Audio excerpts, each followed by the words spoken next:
Let's look at an exponential function. The Laplace of e to the 4t is defined to be the integral from 0 to infinity e to the negative st times e to the 4t.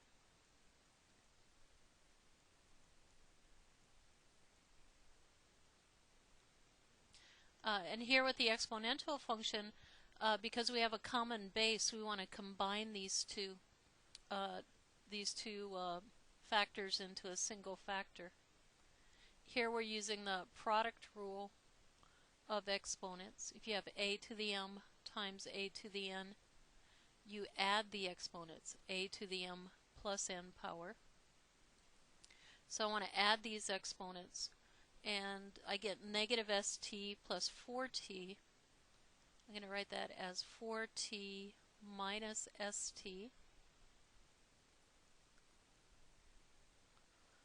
And I can factor out a t.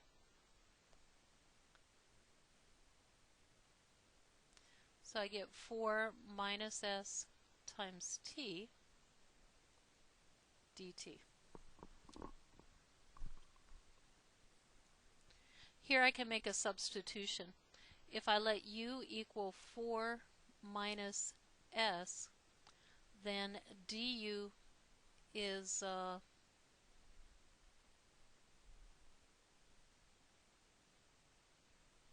let me do this. 4 minus s times t, then du is 4 minus s dt.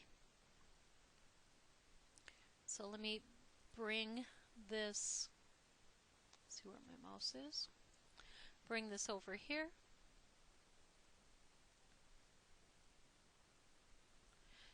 And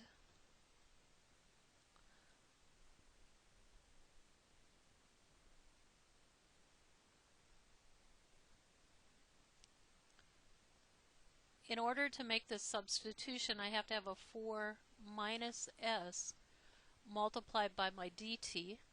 That's my 4 minus s dt. And if I put a 4 minus s in here, then I have to divide by it in front.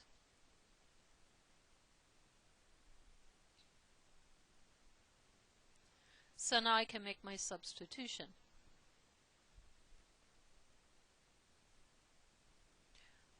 When I do my substitution, I'm not going to write my limits on there because they'll change.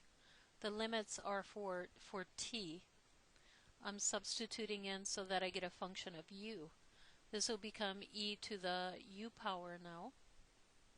And the 4 minus s dt becomes du. And when you integrate e to the u with respect to u, you get e to the u.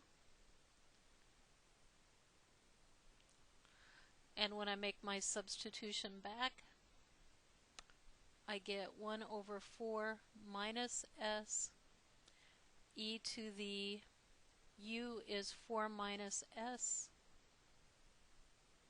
times t. And now I'll add my limits back on. So I want to look at this as t goes to infinity, and then as t goes to 0. The 4 minus s doesn't contain t at all, so you can keep the 1 over 4 minus s out. And we want the limit as t goes to infinity of e to the 4 minus s times t. And then we're going to subtract off e to the 4 minus s times 0. And this just becomes e to the 1 power because the whole exponent is 0.